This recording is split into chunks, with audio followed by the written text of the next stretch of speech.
Ayyee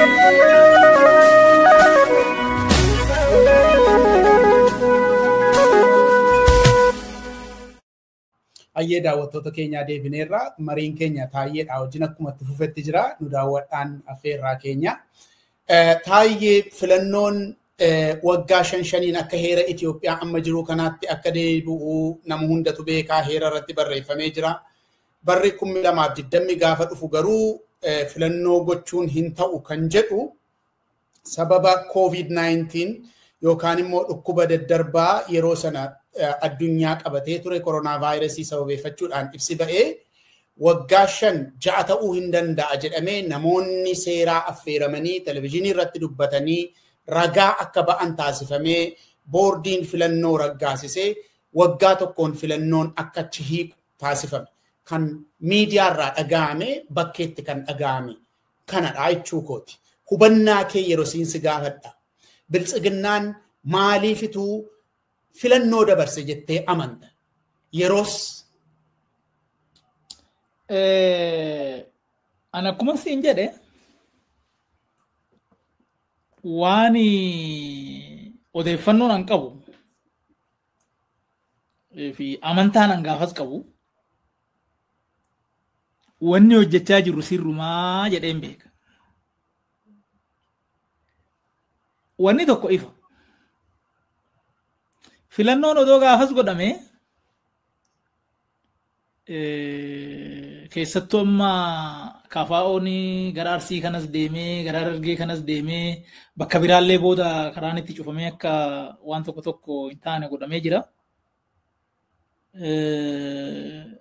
Yaaddoon ture jira honestly. Hin mo'amnaa ka jedhu. Garuu yaaddoo san maqsuudhaaf maal godhanii akkam gooneet istirateejii kamiin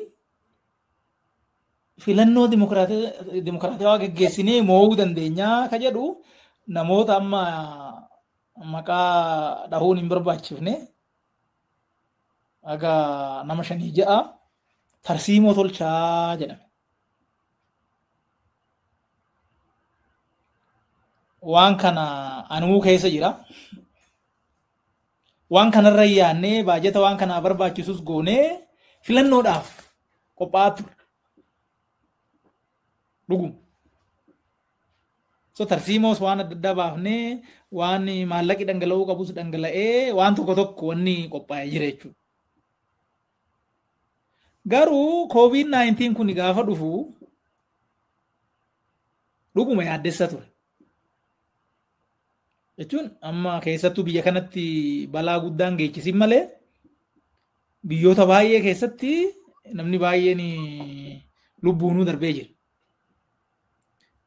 So anamma akka ofii amanuttis wanni irraa ka'amee murteeffame jedhee gaafas yaaduttis dabni biraa duuba jiraachuu danda'a.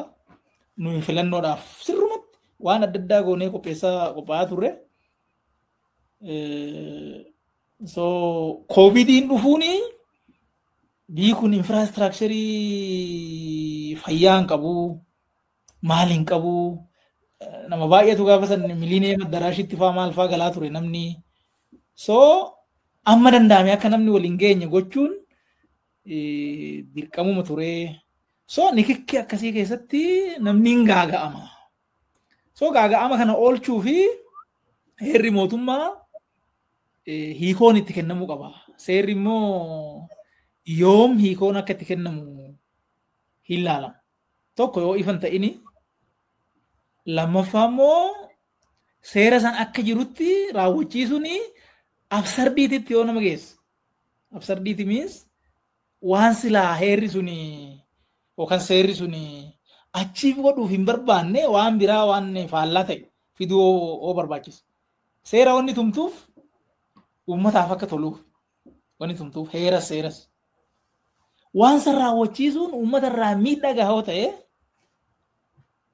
waan sanitti hiikoo kennitee miidhaan sun akka oolu godhuu qaba. So sanirraa ka'ee hiikoon itti kennamuun sun amma dogoggoraa jedhee yaadu jechuudha. Amma siin amanu.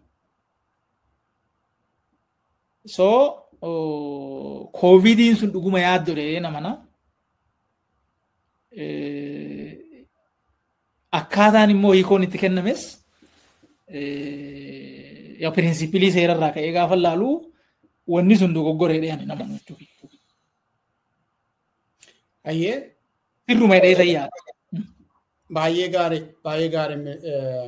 Egaa amanee fudhadheeraa ammayyuu gaarummaa maaniin ilaalaa ture amma yeroo kanaatti waan naan jetteef waa'ee seerichaaf heerichaa keessa dhaqee sin gaafadhu amma maaliif amanteema fudhattee deemaa jirta waan ta'eef. Haa ta'uuti immoo erga filannoon haa darbu jedhamee booddee erga murtiin sun taasifamee booddee wantoota biyya sana keessatti ta'an hundi keenya iyyuu yaada. Keessumatti Oromiyaa keessatti wanta ta'e yaadatta. Tigraay maal keessa akka inni gale yaadatta. Erga wanti kun haa darbu jedhamee booddee. Ajjeechaa Hacaaluu akkamiin dhageesseeti Taayyee? Ajjeechaa Hacaaluu hoggaan dhaga'u mana hin jira. Abbaa bilbilee natti hin beeku bilbilanii natti himan. Jechuun rifadhee akka malee rifadhee wanni suni argitee shira guddaa akka kiyyeeffamee godhame hinuma naa gale hoggasu. Garuu eenyu godhee ka jedhu irratti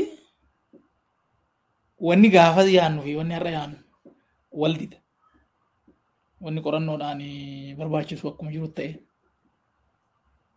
Of course namni tokko tokko keessatti babarreessu. Waliifis hin bilbila walaasofna isaan. Waan wal fakkaataa anattis namni barreessu. Facebook irrattis bahee fachuun argatta namni jedhus jira. Gaafa san namaan. So sanirraa ka'ee eenyutu gurbaa kana akkana godhe ka jedhu irratti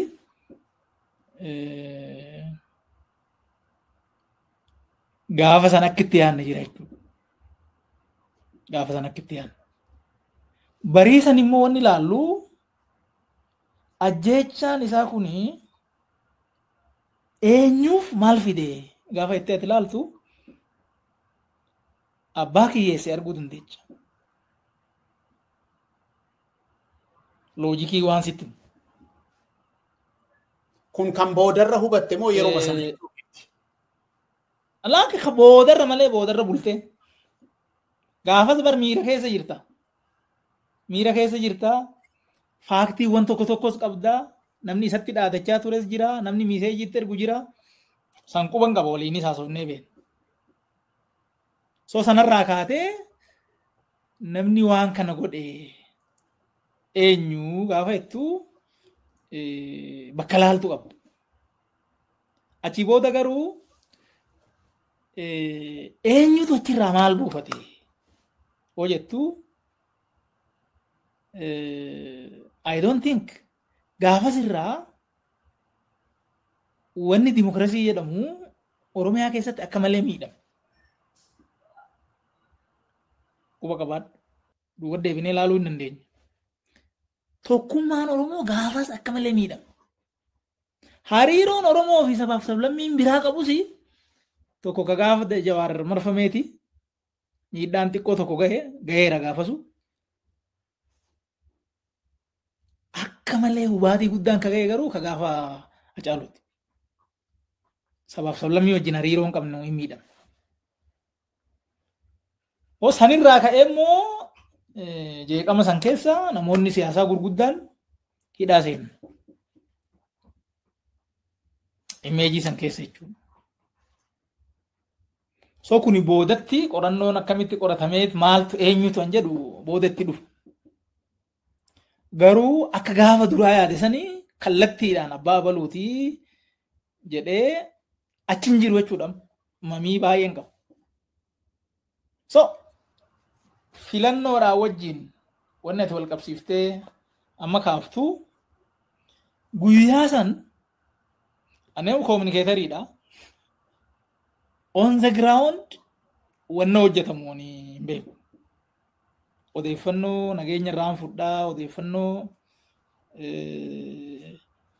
caasaa adda addaa irraa dhufaa. So odeeffannoo kana qabadheetan koominikeet godha. malee amma as communicator ati lafa buutee biyya kanatti maal jettee qorannoodhaan ati hin qabdu. Poolisii waan fiduu qabaa, maal waan fiduu qabaa kana laalta. Wanni booda argine maali? Miseensota ABO fi miseensota KFO boodarra jechuudha bulle.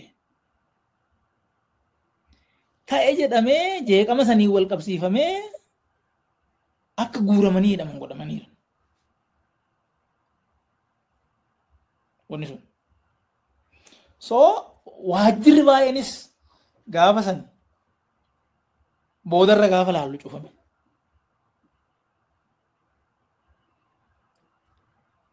Garuu to that extent anamma jeeqama san keessa miseensa paartii waan ta'eef waan biraa waan ta'eef namni bahee qabeenya balleesse namni bahee waan adda addaa godhe hanidhame nama sani jedhee hoo yaadu so ana soo ta'e yoon balleesse gaafatamuu man qabaa abbaa biraa soo ta'e gaafatamuu man qabaa so sadarkaa sanitti alligeeshiniin sun erga dhufee waan an beeku isuma jechuudha. Booda garuu wanni ta'e jala akka hojjetame tilmaamuun kiyyan oolle.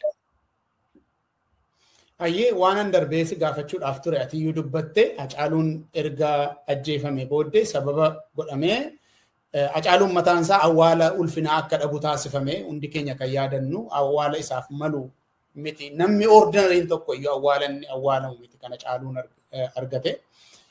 Ulfina isaatiifis ulfina uummata kanaatiifis kan gitu hin turre isa booddee garuu wanti ta'e isa tamma jetteedha. Paartii jaraan dorgomuu danda'u ABO fi KFO sababa kanaatiin waajjirri isaanii guutummaa Oromiyaa keessaa cufamuudhaan hooggantoonni isaanii mana hidhaatti kaadireen isaanii mana hidhaatti kaan immoo reebichaan kan ajjeefame hin jira. Yaadatta biltsiginnaanii Hacaaluun erga ajjeefame booddeedhaa jechuudhaan nama isaan dorgomu paartii isaan dorgomu hunda Oromiyaa keessaa kan rukutee balleesse. Dhimma tokko irra deddeebi'ee milkeessaa yeroo dubbatu dhaga'een ture koreedhuma hojii raawwachiiftuu irratti waan murtaa'edha jedhee yeroo naasa'u kan ODP keessatti dhaga'e jedhee inni dubbatu. Akkuma TPLF Tigraayin keessatti godhee Oromiyaa keessattis kan nuun dorgomu jiraachuu hin qabu. Kan jedhu murtee paartiitii jedhe kana beektaati? Ani kanan dhageenye. Ayyee? An kanan dhageenye. Wanni nani beeku Oromiyaa keessatti paartii 13-15 nun barbaachisu. Yoo guddate 3 yoo xiqqaate 2 nu gaha. Kajedhu gaafa biyyi dubbatu dhaga'eera. Suni keessattuu yaa'ii OPDO kajimmaa san irratti akkas jedhu. So kanaa'u amananii paartileen nutti makamuudhaaf yaalii godhanii baay'ee ture. Fakkeenyaaf ODF waan san yaalii godhee gaafa of diiganii booda garuu wanni jedhame suniin hafee jara fudhachuun ta'uu didee warra ABO tokkoomee tokkos hoofnee achumatti namoota garii keessaa dhuunfaan fuudhamee achumatti faca'ee hafee malee addatti Oromiyaa keessatti kophaa ta'uu qabnaa namni biraa jiraachuun qabu ka jedhu ejjennoo akkasii gaafa qabatamu hin dhageenye. Honestly odoo san dhagaye gaafas deema. Qabatamaatti garuu kanatu ta'e isa maal jette? Qabatamaatti kanatti ta'e. Isa maal jette? Hubannaan akkam ture? Keessoo paartii sanaatti paartiin sun keessoodhaan hubannaan ni qabu maal ture? Paartiin hundumtuu haxaamee badee biltsiginnaa duwwaan dorgommiidhaaf yeroo qophaa'u sana hubannaan keessoo paartii ture akkam ture? Maal fa'aa yaadattame? Akkaataan nuyi dubbiitti ilaalaa turre ABO fi KFO'n paartilee garii mircaa boordii dhoo. Mircaa boordiin isin ulaagaan guunnee kanaafuu paartiin guunnee sarrazamtaniirtu jedhee keessa baase. ABO fi KFO'n immoo hin dorgomnuu ka jedhu haalli mijataa miti jedhanii ejjennoo qabatan.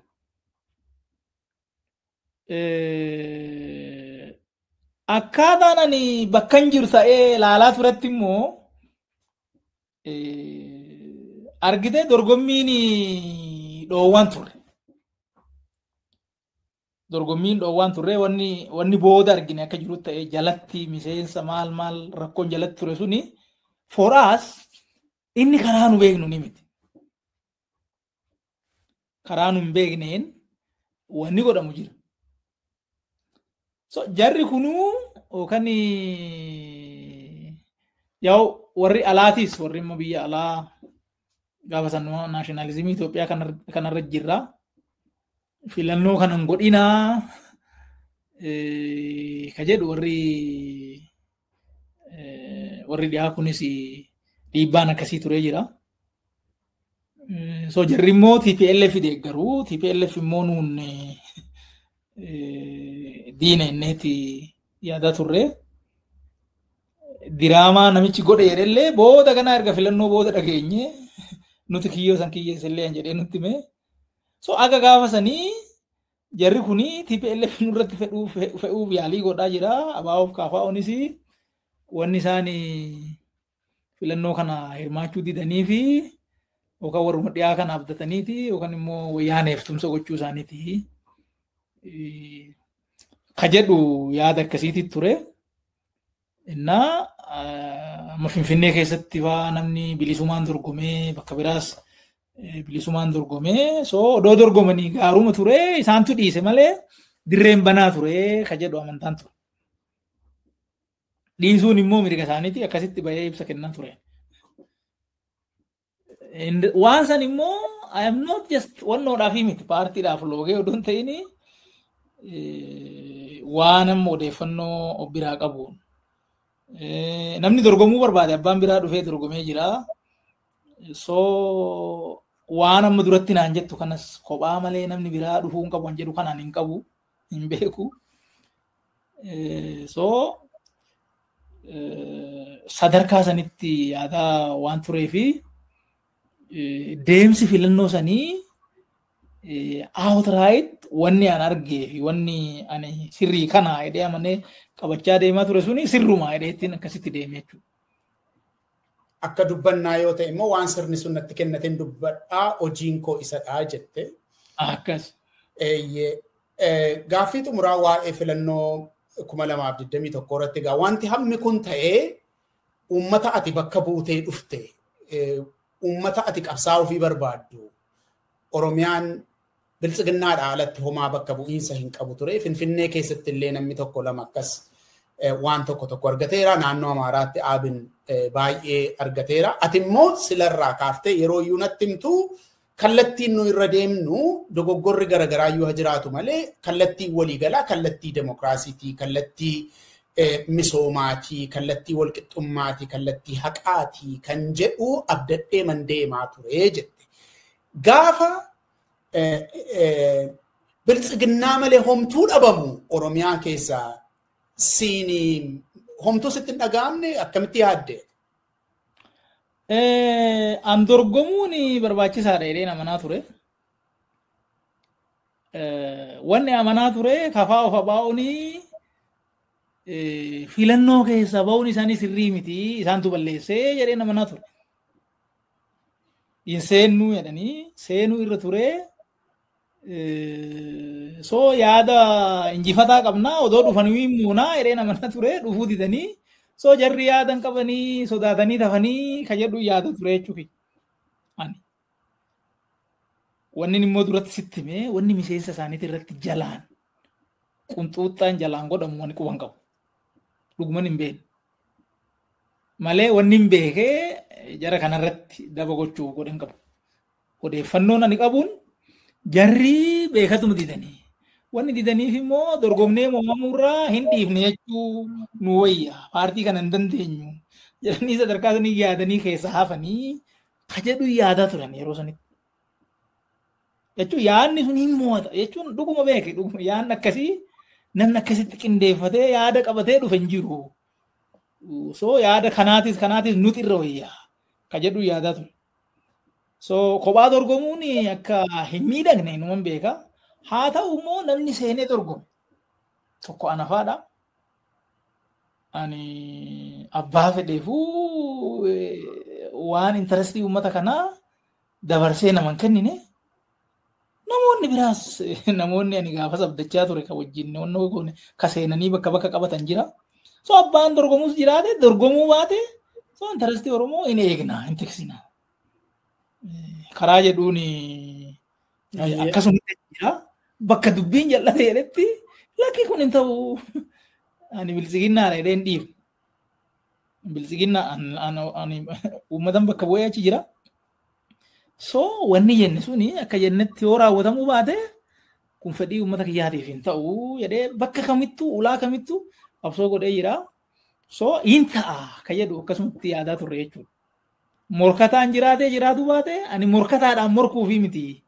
Intarestii uummata kiyyaa achitti tarkaanfachiisu kan achi seenee an jedhu bakki sun ture.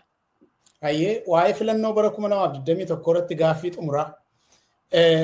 Qunxuxxaa kaadiroota adda bilisummaa Oromootiif kaafaa irra jiru irratti odeeffannoo hin qabu kan jette san akkuma sanatti hafudhadhu. Garuu sadarkaa biyyaatti hooggansi jiru keessumatti kan adda bilisummaa Oromoo hidhaa ture waan ija namaa jalaa dhokatu hin se'u. Hayyuu dureen isaanii immoo manatti uggurameetu ture. Atis hin beekta.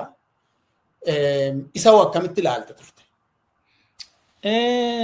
Argitee gaafa sanii humni gaara jiru. Humna gaara jiruun duratti ammoo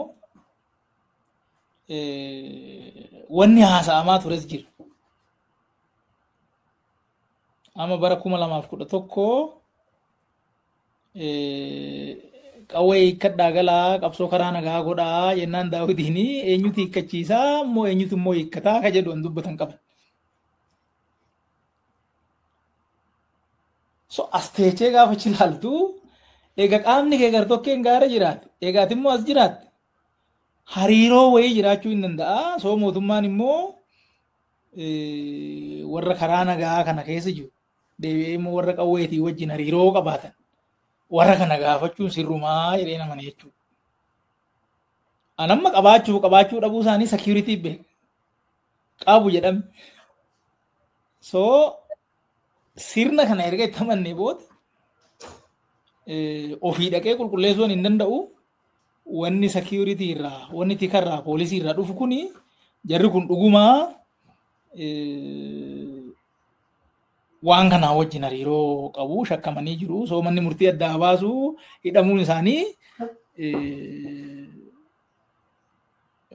wannoo miti jechuudha. Abbaan hoolaaltu qarqabannoo qarqara teechee.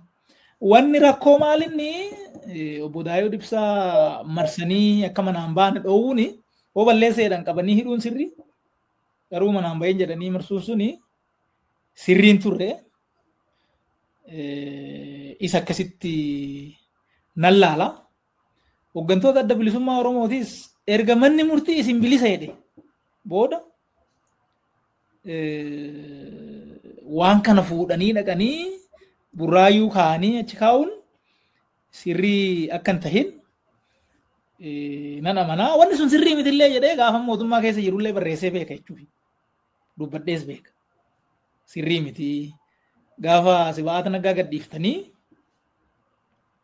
ragaa itti dhabdanii warra immoo manni murtii gadhiisee maaliif hiitanii kan jedhu barruun hin jira namuu deemee ilaaluu danda'a. Wanni heeraa ala godhamu tokko sirriidha jedhee anan hin doorse godhan jiru. Ammoo wanni nani ragaa dhabuurraa wannoo ta'e yoo ta'e malee wanna seeraa alaa wanna heeraa alaa takkaa hin doorsin goon amma qalbiin kiyya beekutti jechuufi. Ayyee galatoomi taayi. Gaaffii taanutti dabarra dhimma kan biraa waraana Oromiyaa keessaatii fi waa'ee lola Tigraay. Waa'ee Oromiyaa baay'ee irraa quba qabdaa lola Tigraayis immoo hamma tokko silarraa naa kaafteetta dirree irrattis wanta yeroo waraanaa duulamaa ture waan ta'eef waan baay'ee waan beektuuf isarraa gaaffii muraasa si gaafadha. Isa yeroo lolli sun ture yookaan immoo isa yeroo Biltsiginnaa keessa turte sana miti kan hin si gaafadhu amma hubannaa amma qabdu kanaan gama booddee irra gootee wanti hundumtuu ifee argiteen bu'uurri lola Oromiyaa keessaa maalidha jettaati? amma waan baay'ee arginee jira. Wanni cuunfinee harkaa qabnu Abiyyi nagaan barbaadu. Kuni waan yaa oollee bullee argine jechuudha. Gaafa jalqabaa yaa namaafuu akka hubatamu. Qabsoon Oromoo kan injifate karaa nagayaati. Qabsoo nagaan injifate kana gaaratti deebisuun sirrii miti. Warri gaara dhaqe dogoggoraa ka jedhu ejjennumaaniin honestly amaneetuma kun akkanaa miti. Yoo wanni Oromoo waan karaa irraa goru jiraate qabsoon Oromoo karaa nagaa mo'atee waan beekuufi ammas karuma nagaa kana itti fufsiisuu malee gaara seenuun sirrii miti kan jedhu honestly amanaa ture. Waan san dogoggoraa ka jedhuu fi warruma gaara seenetu rakkoo qabaa ka jedhu ni amanaa ture. Booda garuu rakkina nageenyaa kanaa uummanni keenya itti dararamee jira. Qabeenya isaa itti dhabee jira. Jiruu isaa itti dhabee jira. Manni isaa itti gubataa jira. Lubbuun isaa itti badaa jira. Waan kana madda isaa qorannee rakkoon kun furmaata argatu gaafan jedhee ani kaasu namni waan kanaaf gurra kennu hin turre. Gaafani waajjira ODP ture waggaa 3 achi ture. Waggaa 3 san guutuu torban lama torbanii wal geenya maanajimentii. Dubbii hannaatii fi dubbii nageenyaa gaafan kaasiin hin qabu baay'isoo. Kana bira immoo darbee bara 2011 Gurraandhala keessa sanadii san dura qopheessinee galchinee biyya kana keessatti rakkoon jeeqamni nageenyaa dhufuuf ta'a. Jeeqamni diinagdee dhufuuf ta'a. Jeeqamni bulchiinsaa dhufuuf ta'a. Jeeqamni dippiloomaasii dhufuuf ta'a. Wanni kuni sirriitti yaadamee furmaata argatuu qaba. Ejentiin waan kana jalwee bakka cabeetti waa sirreessu jiraachuu qaba. Jennee sanadii itti kenninee sanadii kanarratti illee immoo maa callistan jedhee ani itti dubbannaan namichi kuni yaada diyaaspooraa maraatteeti. Waan akkanaan dhaga'inaa jedhe. Of course yaa'u diyaasporuma namni tokko namni yaadi isaa wannoon ta'een hin jira jedheetan gaafas naman taane wayii argeeti bakka jedheetan poozitiivili ilaalta ka. Innoo irraa kaateetii miti. Achi bira darbee garuu hin mari'anna gaafa jennee marii dite. Addatti garuu gaafa abbootiin gadaa karrayyuu ajjeefamanii an ajjeese mootummaa ta'uu odoon anuu beeku namni waan kana godhe shaneedha jedhanii gabaasan. Sana dura odeeffannoo nan qabuun namni mana namatti gubu, namni dhiira gudeetu, namni qoraan guurrachiisee nama gubu warruma kaanii jedhee yaada ture. Wanni sun immoo hamaadhaa balaaleffatamuu qaba. Gaafa garuu abbootii gadaa ofii ajjeese mootummaan jarata ajjeese gaafa jedhu waan kanaan dura jedhamaa ture sanillee duubatti deebitee dhuguma moo dhugaa miti jettee laalta jechuudha. Egaa waan sobaa amma argatte. Tirastiin kee hankaleessatiifis duubatti deebi'ee ilaala jechuudha. So nagaan Oromiyaa keessa akka jiraatu hin barbaadamu hin barbaadu namni kun. Jedhee gaafa laalu nagaan haa bu'u jedhee isattuu himee caluma jedha. Gaafa sana. Mari'annee rakkoo paartii keessa jiru haa hiiknuun jedhee hin dide. So obsee malee anaa'u dubbii waan gaara nagalchu ture jechuudha. Anuma mataa kee. Jechuun wanni godhamu. Dhuguma bee. Ejjennumaan karuma nagaatan deema. kajedhuun obsita malee dhiibbaan godhamu maal godhamu waan silaati waan ati gatii bara meeqaa itti baafte kana gaafa namni itti taphatu jechuun si oofuu danda'a. So akka namni carraa nagaa dhabee garasitti deemu wanni godhame gamana akka jiru tilmaamuun sin dhibu jechuudha. Addatti garuu hoome rakkoon sirriin naa gale. Gaafa dubbii mariisan. Mariin gaafa godhamee marii marsaa jalqabaa. Marii kan sirna biltsiginnaatiif kan waraana bilisummaa Oromootti. Gaafi marii sun godhamu marii marsaa duraa walitti deebinanii addaan bahan. Achirraa waan dubbattu hin qabdu. Marii marsaa lammaffaa akka fashalu ka hojjete mootummaa ta'uu nan beeka. Maaliin barte taa'e? Wanni inni ittiin bare waa 3-4 kaasuu dandeecha. Tokkoffaa gaafa mariin jalqabame ololli eegalan. Ololli kun maal jedha? Shaneen badaa jirtii cabsaa jirraa balleessineena. Mariin jalqabame beeka. Silaa yeroo akkanaa wanni ati godhuu qabdu yoo silaa nagaan jarri immoo waan kana hin jenne. Akkana isiniin jedhanii baddammoo jennaan lakkii naamusi marii kanaa kanan ibsuu nuyi amma yaada asirratti homaan dubbannuu jedhe jarri gaara jiru. Isin balleessinedha mootummaan akkam jettan jennaan amma dubbannu nuyi jedhan. Maal jennaan disipiliin. Faallaa disipiliinii mariisanii deemu. Lammaffaa bariituu mariin sun fashaluu wanni mariin sun fashaleef maaliif akka ta'ee jarri kaan hin himne. Waan irratti wal dhabne jiraa jedhan.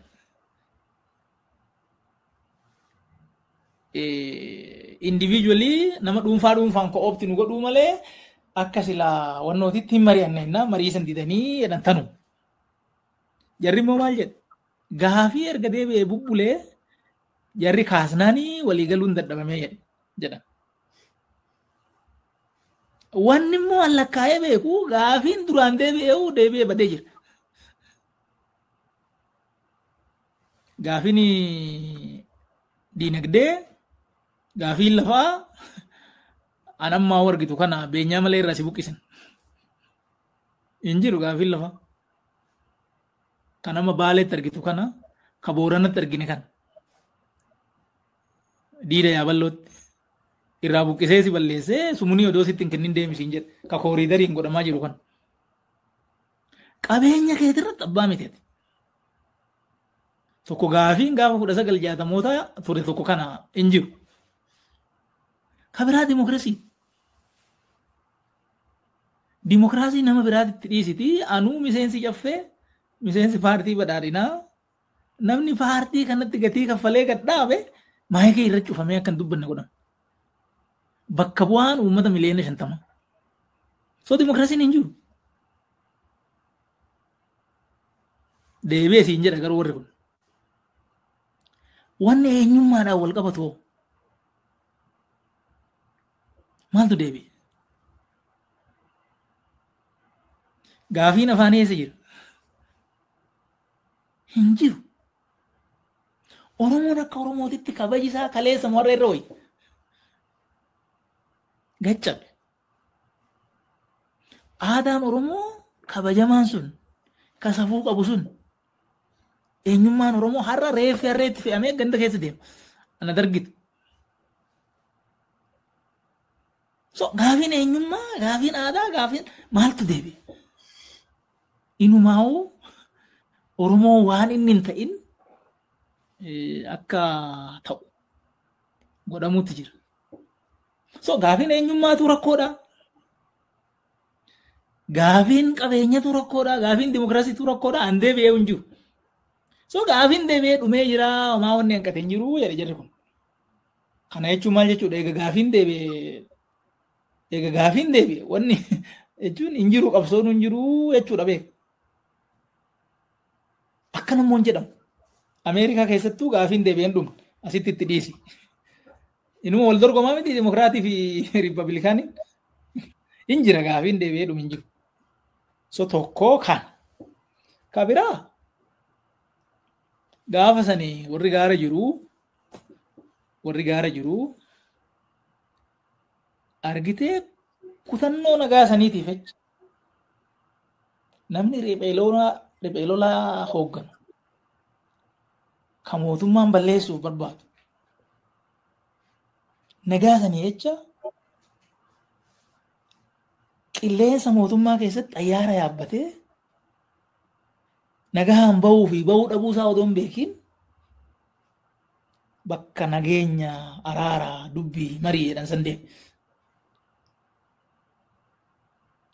Gama sanii kutannoo anatti argisiisa anatti loojikiidha kun. Haga har'aatitti nama akkana godhe dhaga'ee hin beeku.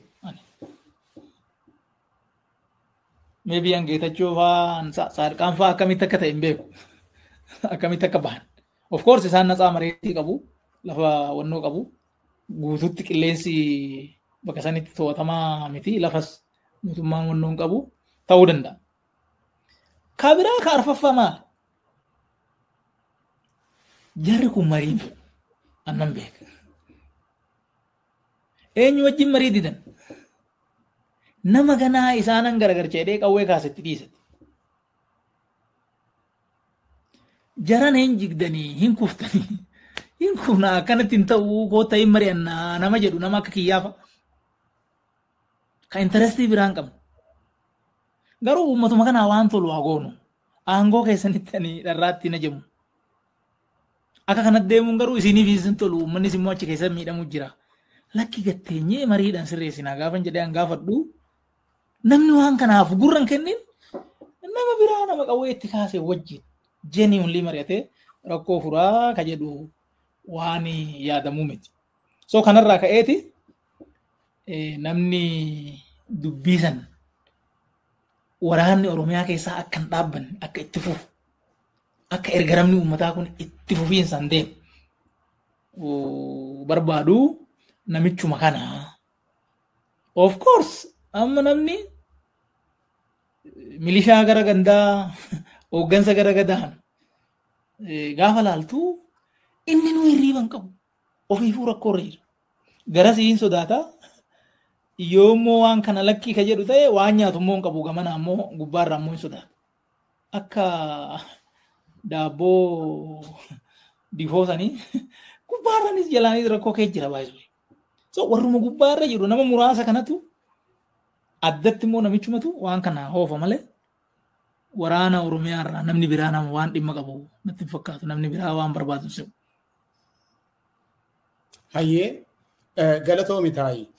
Waan si gaafachuuf malee tokko darbiteetu deebiftee waa'ee mariin nagaa maaliif gufate kan jedhu sana.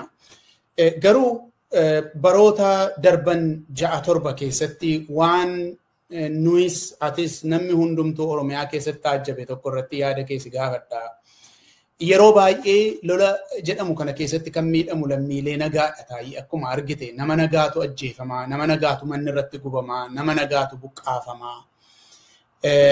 Baay'een isaa immoo kan dhageenyu ragaanis kan irratti bahe keessumatti amma waa'ee Gujii buqqa'iinsa Gujii irratti amnestiini naannoo Amaaraa keessaa godina tokko fudhate Gujii immoo Oromiyaa keessaa Gujii lixaaf bahaa fudhate kanii qorannoodhaan qoratee satalaayitiidhaan suuraa satalaayitiitiin deggeree odeeffannoo keessoof alaa fayyadame kan inni maxxansiisee nu dubbisiise jira 2020 irratti.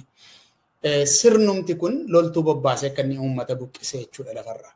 Warra Guduruutti Wallagga Bahaatti waan buqqa'iinsaa kana hin dubbannu. Namoonni balbala isaanii irratti ajjeefamu. Shaneedha jedhamaniitu ajjeefamu. Keessaa gaafa dhageessu ati keessaa gaafa dubbiftu hawwii paartii kanaa yookaan sirna kanaa yeroo argaa turtetti maali lammiilee nagaa kanaa fi gara laafina dhabuun ituu maanguddoon hin hafin dubartiin ituu hin hafin ijoolleen ituu hin hafin gara laafina dhabanii keessumatti Oromiyaa irratti waan akkasii hojjechuun kun maali lolli namni lola walitti ba'e loltuuf walitti ba'e wal loluuni waan tokko sana maaf wal loltanii namni jedhu waan jiru sanatti hin fakkaatu.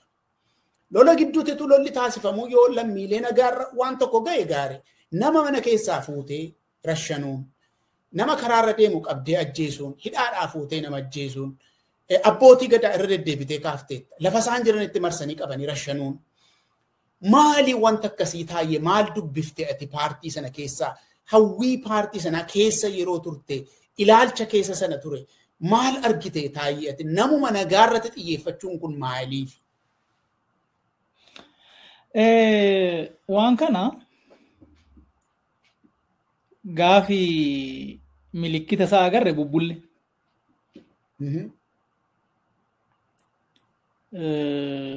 Fiqaaduu Tasammaa bakkan an jirutti maatiin shanee haa hidhamuu gaafa san waajjira paartiitiin jira. Maatii shanee hidhaa yoo ilmi waraana bilisummaa Oromoo ta'ee abbaanis haatis obboleessis obboleettiinis haa hidhamanii jechuudha. Qajeelfama kun. Qajeelfama.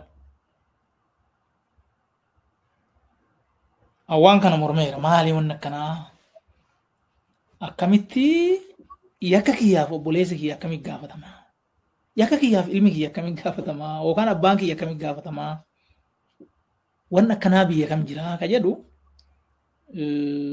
gaafadhee.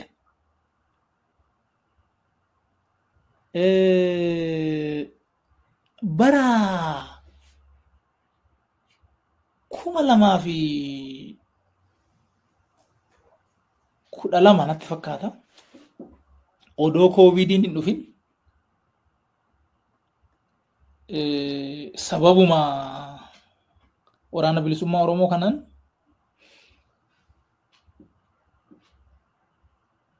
maatii jedhan kana odoo mana murtiin dhiyeessiin sanqalleetti nama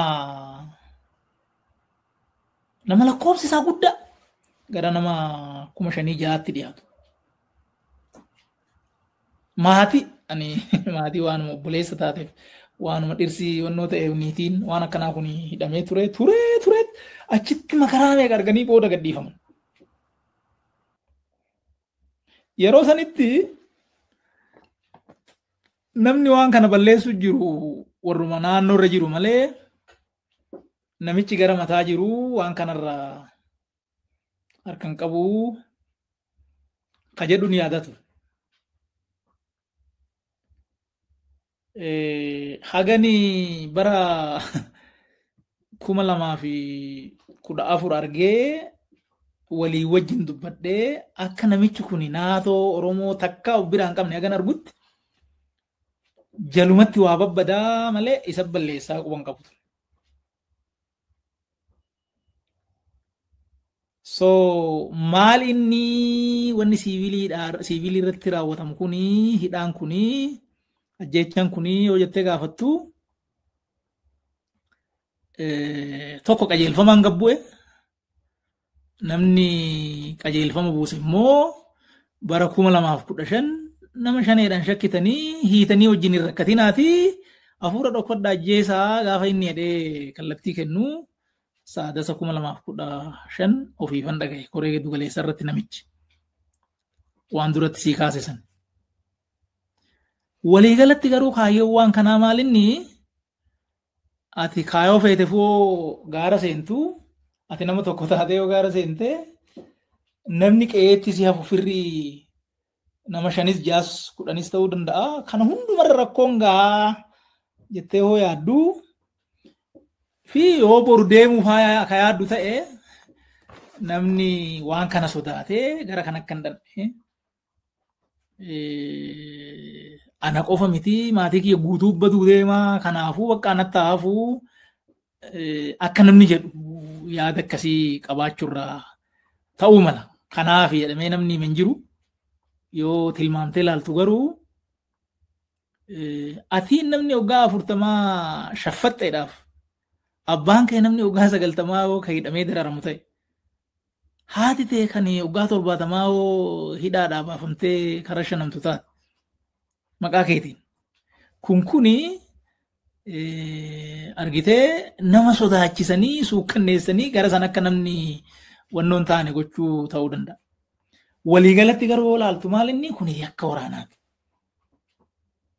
Yakka waraanaati.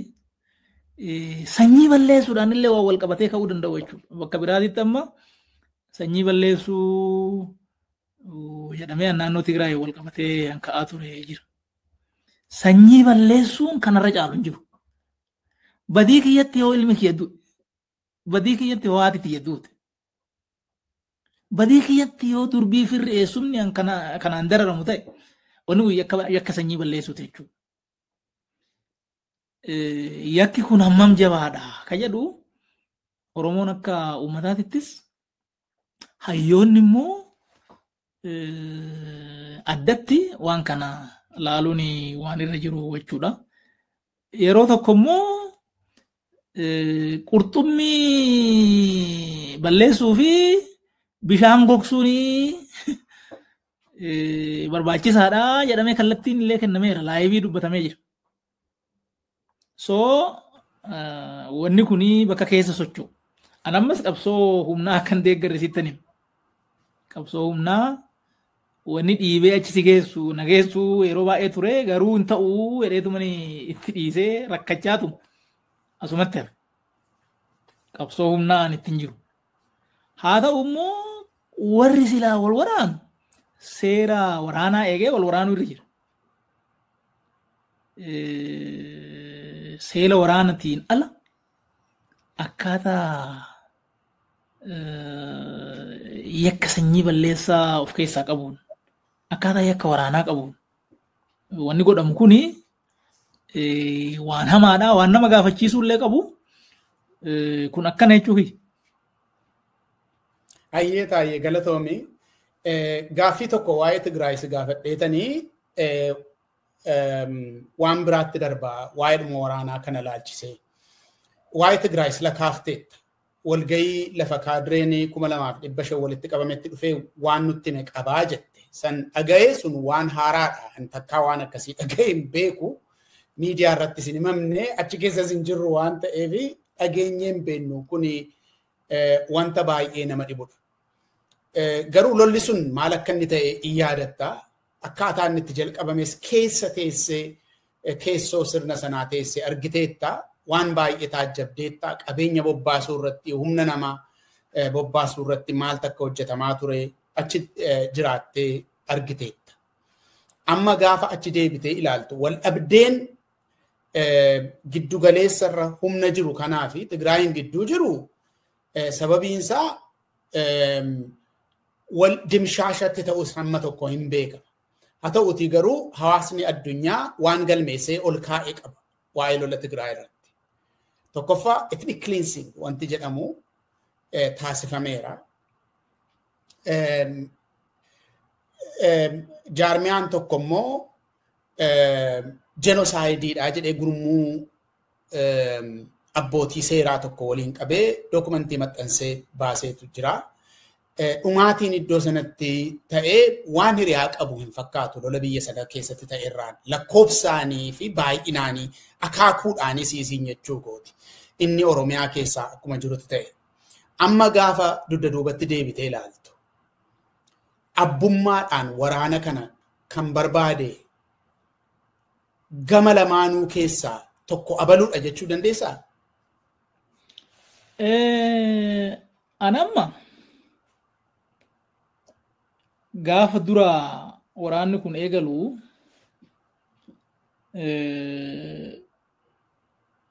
ajaji kaabaa waraana Itoophiyaa rukutamuun dhuguma. Waraanni kun immoo wanni inni achi dhaqeef uummatuma san eeguuf. Achumatti isuma eegattu.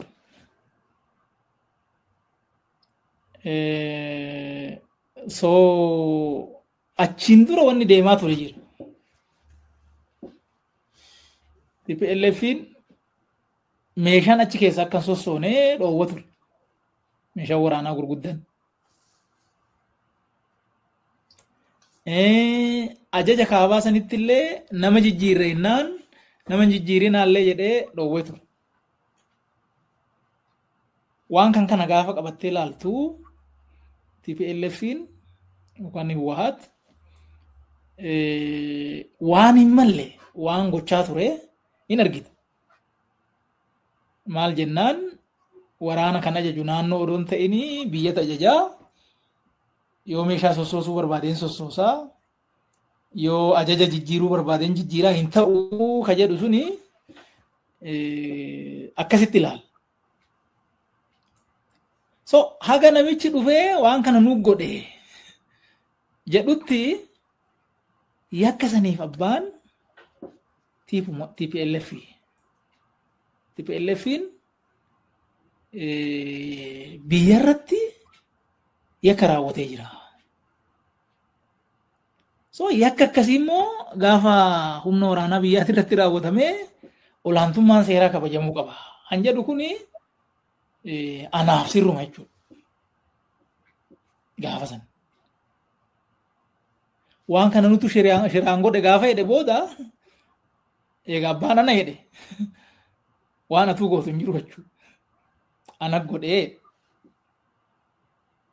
garuu haga inni kana natti himutti ani abbaan TPLF fedheetuma namanee namichi seekkoo ture jedhamu tokkos waan kana daqiiqaa 45 keessatti rukunnee finnee an jedhu dubbatee ture. So san wajjii walitti qabdee TPLFtu waraanaan deebi'ee biyya kana qabachuudhaaf waan wannoo jedhe san godhee isa godhe abbaan isaa ka jedhu yaadaa ture. Waraana kana immoo gaafa ka'u waraanni achi keessatti nama kileem gochuun dhabu, qabeenyi baduun dhabu, namni baduun dhabu. Wanni kun itti gaafatamaa guddaan TPLF mataa isaati ka jedhu yaadaa ture. Gaafa TPLF miti jedhee booda yaadu wanni an gaafadhe waa lama sadii jira. Tokko waraana saniin dura rukuttaa saniin dura waraanni fe'amee gara naannoo Tigraay deemaa ture. Hin seenne malee gara qarqaraa kana oluma sissiqaa ture. Ajjeechaan Wallagga lixaa aanaa tolee ganda toleeti moo maal inni Ganda tolee. Ganda tolee keessatti godhame sunis eenyu godhee akkamitti godhame ganaa waan sila addan bahin. Sunummoo waan biraatiif booda kalaaltu. Nuyi gaafas akkatti hiikne qabna. Booda immoo akkatti ilaalamu mataa isaa qaba. Achi booda waraanni bakka ciisetti rukutame gaafa deebitee qalbiitti deebitee yaaddu. Gaafa sin aarta gaafa dura akka fe'eesaa ta'u difeendi godhuuf deemta. Booda garuu gaafa ciistee deebitee yaaddu waraanni bakka ciisetti waraaname jedhan. Tokkoffaa waraanni maaliif ciisayyu? Amma olaaltu jechuudha. Jechuun waraanni sila biyya iyyuu eegu akkamitti of eeguu dhiise ciisa. Ka biyya eeguuf achi jiru. Tokko. Lammaffaa TPLF sadarkaa kanatti gaafa inni of gurmeessee waan kana godhuu deemu. TPLF hin goone jechaan jiru ammas. Gaafa inni waan kana gochuu deemu waajjirri tikaa maal eega? Akkamitti marrajaan takka ittiin dhabamtu? Tiki waraanaa maal eega? Kiliiraa dhala maal duuba deebitee gaafa laaltu. Hankana hundaa olii garuu maal? Warri waan kanarra ture gaafas. Warri tika waraanaa dirra ture. Warri tika biyyaalessaa irra ture.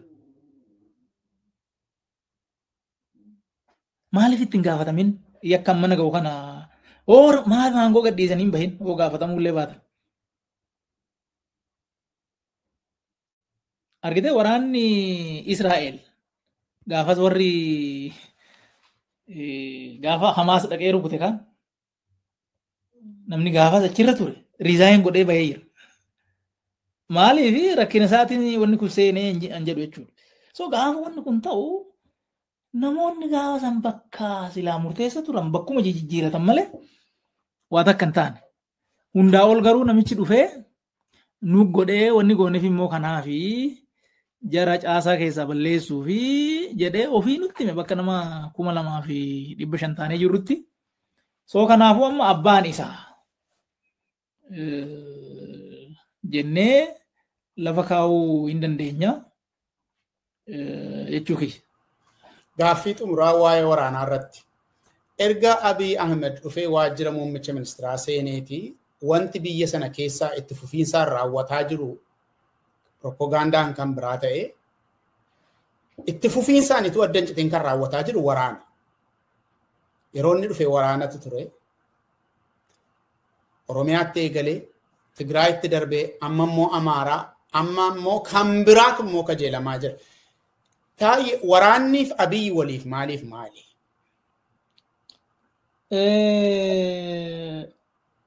Amma Geetachoo Raddaa gaafa tokko yaada kennee ture. Gaafa gaara jiru jechuudha akka ammaa kana odoon ta'in. Namichi kun waraanaa ala jiraachuu hin danda'u. Waraanni kunillee oo dhume bakka biraatti jalqabaa jedhe. Tigraay dhaabbannaan akkasuma Amaaraa seene.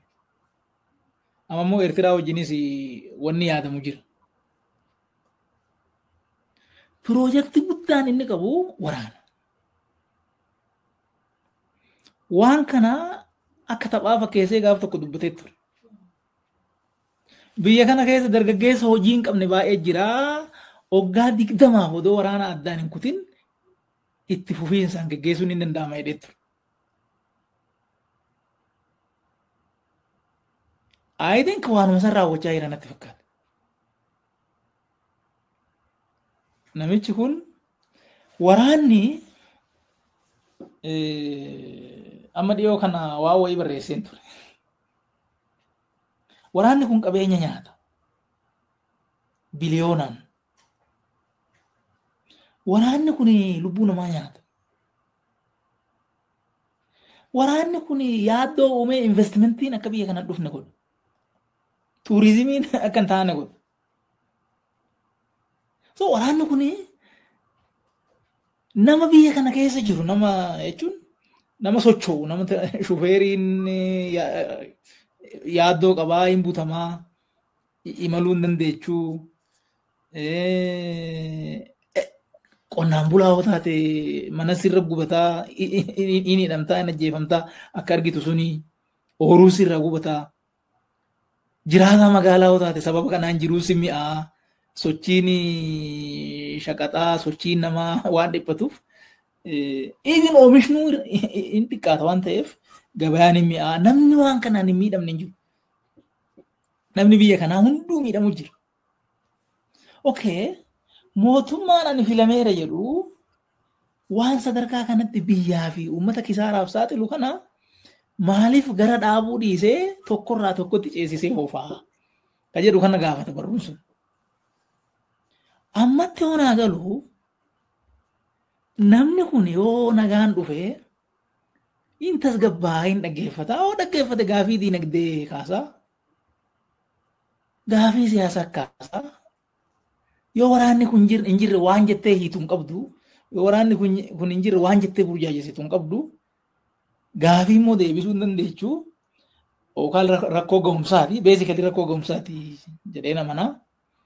So kanarraa ka'ee piroojeektii waraanaa kana akka piroojeektii aangoo ittiin dheereffataniitti waan qabate natti fakkaata.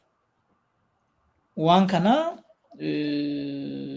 yaa waliin haasofnee kanaaf nuun hin jenne dubbiin immoo akkanuma jetti. Hayyee waan biraattiin si dabarsa taayee. Biltsiginnaarraa adda ba'uu taayee. Biltsiginnaa baay'ee itti dadhabdee baay'ee qabsooftee fi baay'ee loltee fi baay'ee hojjettee fi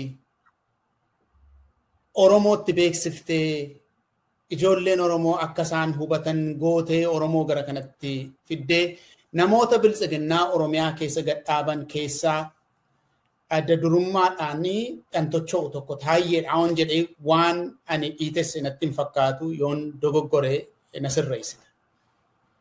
Biltsiginnaadhaa wajjin wal dhabdeen ati qabdu yoom eegale?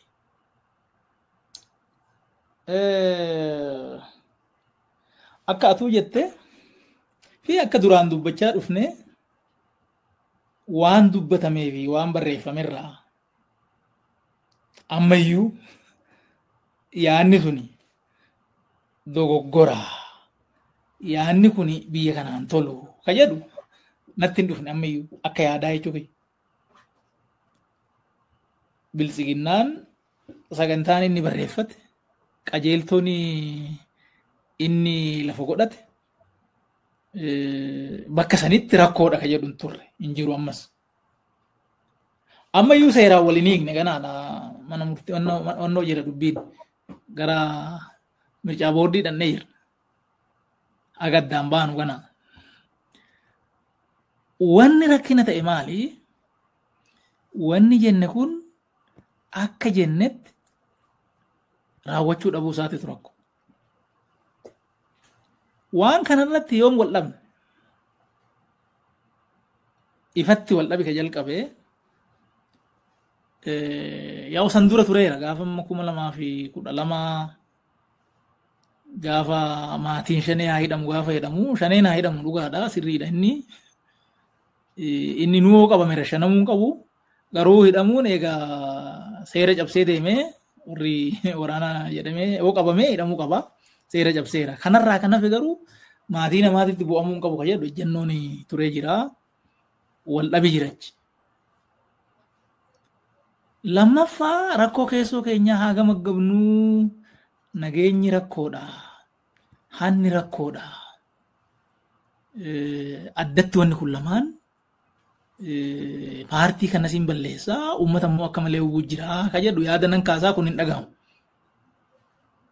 Haga namichi kallattiin bahee gamgamaan nu barbaachisu jedhutti yaa'u keessuma keessa wal dhaanaatuma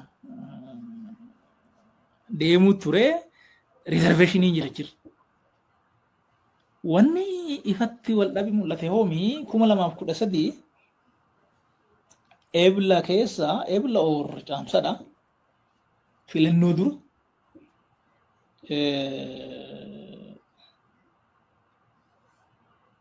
mana maxxansaa walaabuu jedhamu tokko ture.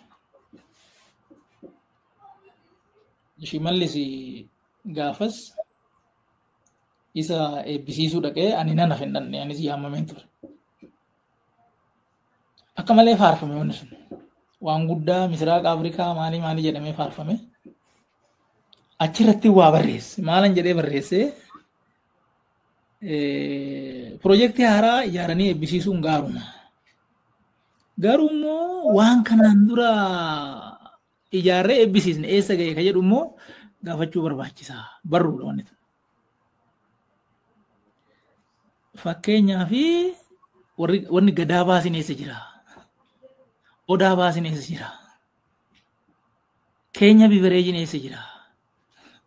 Amma eessa jira? Wanni sun duraan investi goone. Kan kana gaafachuu hin barbaachisaa. Malee ijaarra jennee har'a eebbisiifnee miidiyaa baafnee booda waan achumaan baduu gatiin qabu ka jedhuun barreesse waajjira paartii koominikeeshiniin jiran. Achi fiqaaduutti dawwalee waan kana kaasee dhiinii jedhe. Anaan. Shimallistu jedhe? Achi hin kaasuun jedheen.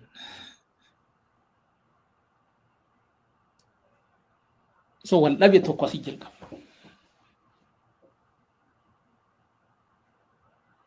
Lammata immoo anan dura siin jedhe gaafa adoolessa 2013 namichi dhufee waan inni nuun jedhe san jechuudha. Waan inni nuun jedhe lama duraanan sitti hime tokko maalinni ani nati naasiniin jechuu hin danda'u. Waan ijoollee keessanii guddifattanii hataa'edha. Gaafuma san jechuu kiyya. Waan ijoolleedhaan barsiifattan hataa'edha kun rakkoon qabu. Mul'inumatti jedhama. Abiyyi jedhe. Mul'inumatti. nama 2,500 teechise haa ta'e. Ariitii isaa to'adhaa bal'ina isaa to'adhaa haa ta'e. Hinatina jechuun hin danda'u. Laal kan. Ani immoo wanni inni irratti duraanuu qabsaa'e. Ani ammas qajeeltoo godhannee lafa godhanne asitti irraa godhe. So gaafas irraa yaaduma wajjin jirra jechuudha. Gaafas irraa yaaduma wajjin jirra. Ifatti ka wal dhabne gaafasi. Deemsa achiin duuba immoo gaafa caffee an argite sanii achitti wal dhabnee gaafa bariituu san ajjecha abbootii gadaa karrayyuutii achitti wal dhabnee homaa wajjin hin turre jechuudha. Jechuun yaada san wajjin odoo hin ta'in gochoota faallaa yaada sanii deeman dura dhaabbachuurra achi wal dhabaa dhufnee jechuudha. Hayyee wanta biltsiginnaan barreessee lafa kaa'ee imaammata isaarraa rakkinan qabu jetteetta garuu wantoota inni raawwatu irraan rakkoo qabaa jette namni kana dhaga'u tokko wal dhibdee ati biltsiginnaadhaan qabdu wal dhibdee pirinsipilii xixiqqoodha malee wal dhibdee bu'uuraa miti yoo siin jedhe maal jette? Wal dhibdee bu'uuraati jira amma. Wal dhibdeen bu'uuraa kun maali? Biltsiginnaan barreeffame takkaan jiru. Wanni barruudhaan kaayame.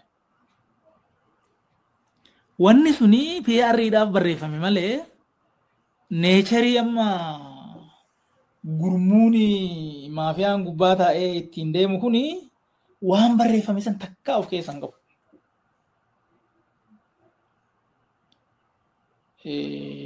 Haqa wanni jiru barreeffame wanni deemu faalladha. Faayidaa uummataa wanni jedhamu jira. Wanni deemu faalladha. Everything wanni achi keessa jiru biltsiginnaan kabariidhaaf sanadiin barreeffamee jiru kun shifaan yookaan immoo uwwisa yoo ta'e malee tokkichi achi keessatti wanni takkittiin an barreeffame sun wanni amma lafa jiru wanni itti kakanne sun wanni amma lafa jiru takkittiin hin jiru. Akkaataan hooggansa itti muudamu gaafa jenne duraan akka jaarmaa ijaaru jabeessuuf ta'utti jenne amma garuu akka jaarmaa diiguuf tolutti kan godhamu. Waliigaltee biyyaalessaa uumna jennee amma dhirsaafniitiin akka wal diiganitti deemaa jira. Lafatti gaafa gabbuutu jechuudha. Therefore wal dhibdeen bu'uuraa jiru maalinni yaadamni barreeffame sunii fi qabatamaadhaan ammoo wanni silaa jarri qabatee deema jiru waa wal addaati. Yaadni sun paartiin fedhee woo fudhatee itti hojjete yaadi sun rakkoo miti. Haqa woo jette fakkeenyaaf amma namni haqa jibbu hin jiru. Obbolummaan amma nama hin jibbisiisu. Bilisummaan nama hin jibbisiisu.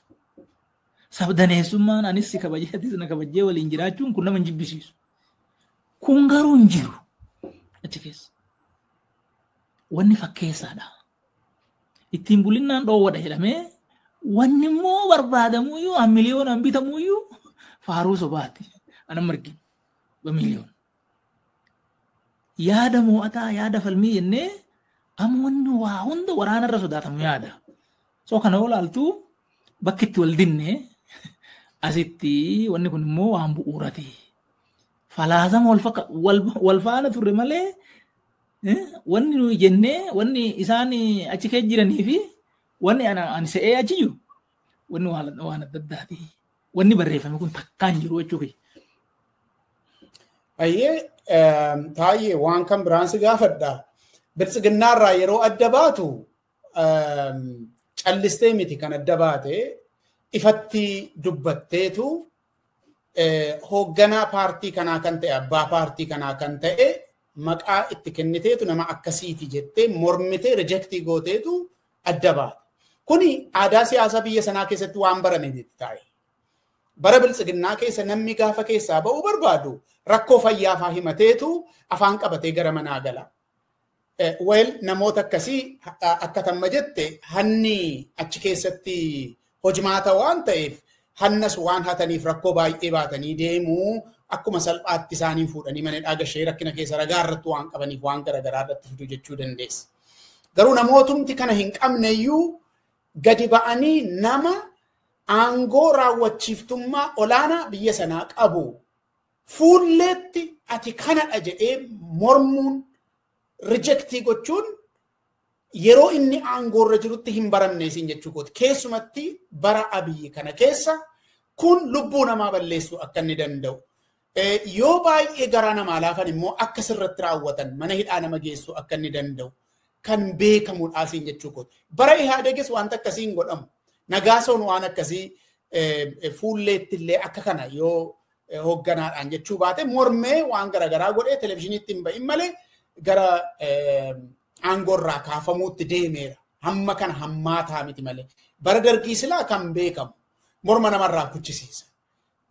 Aangoo raawwachiiftummaa olaanaa biyya kanaa kan qabu wajjinii walitti bu'uun keessumattiyyuu fuulleetti walitti bu'uun balaa akka inni baatu hin beekamaa jechuudha. Ija jabina isaa isaa fidde taa'e. Agartee ani uummata kana gaafan bakka bu'ee jechuun duraanuu isaa jechaan qabsoo godhaa ture.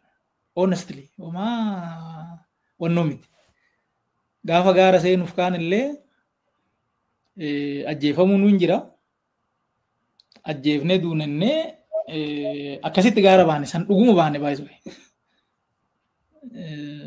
Yaa namni gariin namni sanadii of qabatee achirraan ala bahee barnootaaf deemuu yayyaadellee hin jira.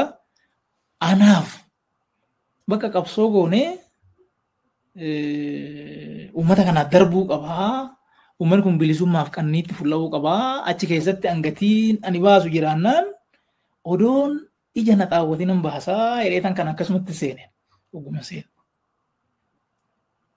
So uummata kanaaf qabsoo godhee waan isa miidhu bakkan argutti wanni kun si miidhuu jiraa jedhee itti himuun mararteedha jechuudha. Waan ani waggaa 10 itti hidhame amma immoo waggaa 11 ta'eera. So mararteedha wanni sun jechuun faayidaan uummata kanaa bakka inni tuqamutti koostii fedhe ona kaffalchiisee kaffaluman qabaa jedhee waan seenee fi akkaataan namichi kun itti deemu wanni inni hojjechaa jiru Oromoo balleessuuf deema. Afaan badiitiin ga'ee jira. So wanni kun immoo hin ta'u jedhee dubbachumatu narra jira. Yoo ani hin dubbatiin namni biraa ka dubbatuuf hin jiru. Namni waan kana sirriitti ana caalaa dhiyeenyaan beeku hin jiru. Ka jedhurraa ka'ee tokko kana. Lammaffaa daandiin kun sirriidha jedhee nama baay'ee amansiisee garas fideera. Alaayis keessas dhuguma kootta kun hin baasaa jedhee nama baay'ee amansiiseera. Wanni suni akkan gaafas jedhe san akkan ta'in akka karaa irraa jallate jarri yoo jaalatee itti hafe yaada isaanii ta'e wanni kun akka karaa sanirra hin jirre. Yoo qabsoofnellee an sirreessinu yoo dadhabnee dhiifnee keessaa baanullee wanni kun achiin deeman jiru karaa badii deemaa jira ka jedhu jara na amanee dhufe kana I have to be honest isaaniif. Honestly itti hime gaafas waan an amanee ammas immoo waan an arge kana itti beeksisuun narra ture. So sanan godhe. Sadaffaa anumaa ofitti hin qabu. Hin hanne amala hamaa ka biraan qabu. Namni tokko wanni kun rakkisuu danda'u. Oduma uummanni mararuu, oduma dubbachuu kajeeluu garuu boodarraa waan tokko odoon beekinis tuksiisanii waan adda addaatiin namni rakkatu jiraachuu danda'a. So kanarraa ka'eetiin waan kana godhee koostiin kaffalchiisuu akka danda'u nan beeka. Ammoo koostiin waan kaffalamin jijjiiramni dhufu hin jiru. Amma namni gargariin ijoollee kee faayadha. Dhuguma nama ijoollee kee nan jaaladha. Garuu immoo ijoollee biyya hin qabne maalan godhan? Biyya balleessuu jira namichi. An koostii kaffalee biyya hafee ijoolleen kiyyoo biyya qabaate wayi. ijoollee biyya hin qabne amma ijoolleen ka Sooriyaa ka Maaliyaan biyya kana rakkatu baay'ee jira. Maatii kee dhuguma maatiin nama rara. Ammoo biyyi kun yoo waliin qixxaatiin maatiin kee gabra ta'eetuma egeres waggaa 50 waggaa 60 sitti deema. So firaa hiriyaa yoo jaallattes yoo ka jaalattu akka barri isaaniif bahu akka sirni isaaniif ijaaramu gatii kaffaluu sirri jechuudha. Ani akkasitti amanaa kanaafiin akkana godhe. Ayyee taayee galatoome. Egaa biltsiginnaa mormuu keetiin hidhamtee dararamteetta mana murtiitti deddeebi'aa baatee ammallee dhimmi sun mana murtiitti hin cufamin jira naan jetteetta. Maatiin kee kana keessatti dararameera. Maatii ati horatte maatii ati qabdu duwwaa itoo hin ta'in firoonni kee 28 naan jette. Akkaawuntiin isaanii irratti cufamee ji'a 8 ol dararaman naan jette miidhama guddaadha. Siifis warra naannoo kee jiruufis. Baay'ee itti dadhabdeetta immoo paartii kanatti. Miidhamni hamma kanaa immoo paartii kanatti dadhabdee kaatee sitti dhufe. Waan an buufadhe immoo qaba jettee yaaddaa? I think miidhamni dhufee jira waan sani waan biyyi nu beeku bakka biraatittis dubbadhe waan san irra deddeebi'uu hin barbaachisu waan baay'ee fokkataa ta'e garuu ani waa lama waan inni waan sanirraa achi keessa waan kana dubbadhee hidhaan kun narra ga'uurraa wanni dhufe jira. Tokko maali? Gaafa achi keessa jirtu waan baduu hin agartaa sirreessuu hin dandeechuu waan kana wajjin immoo himamtaati. Keessa jirta waan ta'eefatis. Nama du'aa jecha namaan dhoowwituu hanna jira hannan dhoowwituu yoo dubbatte namuus hin dhagahu ammoo qaama waan kanaati. So wanni kun sirrii miti akka itti deemaa jirru kuni jettee waan dubbatteef argitee gaafa tarkaanfiin akkasii sirra fudhatamu hidhamuun kee si miidhus yoo xiqqaatee qalbii nagaa hirriiba nagaa argatta. Yakkisitti hin dhagamu jechuudha qalbii keetitti. Tokko waan sani. Lammaffaan maalinni namni gariin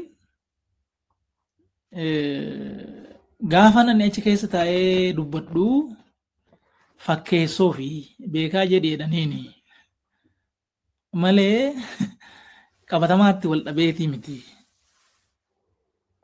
Jarumatu akkana jedhii confusingii fi convincingii paartii saniiti malee odumaatti achi keessa yaaliin ajjeechaa sirra godhamaa qabsoo gootu namni fagoo si ilaalu immoo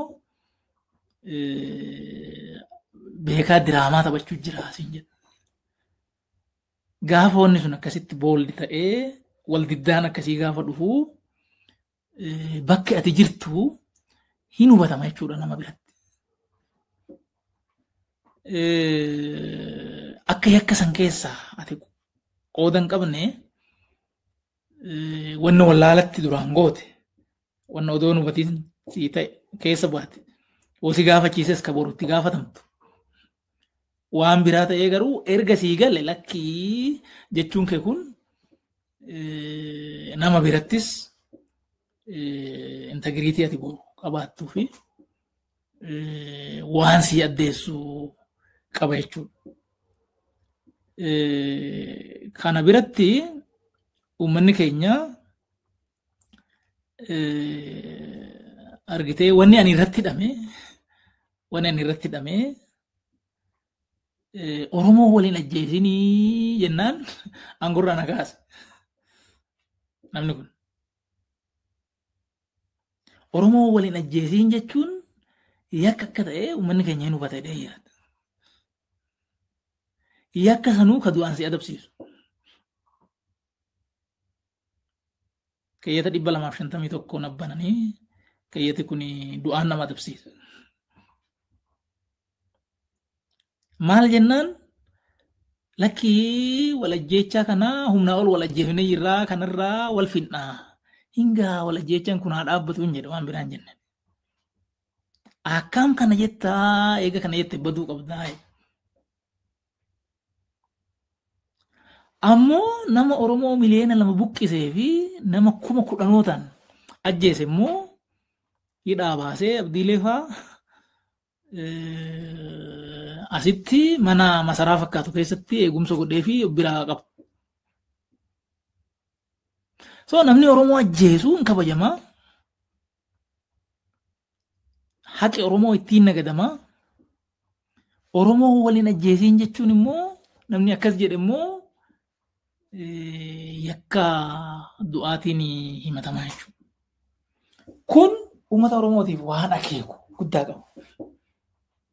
Amma namni gariin nama kana wajjin taaneeti waa sirreessinaa jedhee ka yaadu jira.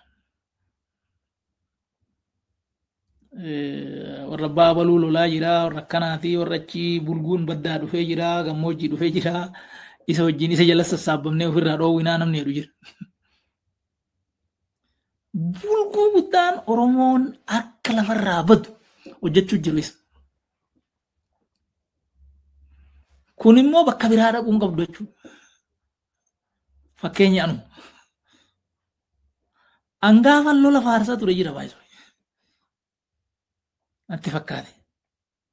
Olaantummaan seeraa kabajamuu warri gaara jiru kuni odoo dirreen banaa jiru maaliif lolli banamaa hin ta'uu ka jedhu dubbadheera akkasitti. Dhugaa. Waraana seen deeggaree jira waraanamu jedhee gaafa sangoota ture. Isaaf. Ammoo hin gaalakkii qe'een Oromoo hin gaa'ee jira. Wal fixnee Oromoon hamileen cabee hiyyoomee gadadoon rukutee namni isaa dhumee hingaa bakka dubbiin kun nagaa naa hiikkatu jennaan diina ta'e. Kun Oromoodhaaf ergaa guddaa qabaa jedhee yaada. Oromoo kaabaa, Oromoo kibbaa, Oromoo bahaa, Oromoo dhihaa, Oromoo jiddu galeessaa otoo hin jedhin qarqaraa akka qarqaraatitti dhiiraa dubartiif xiqqaa guddaadhaaf ergaa guddaa qaba jedhee yaada. Kun achievementiidha natti fakkaata. Hayyee galatoomi Taayyee.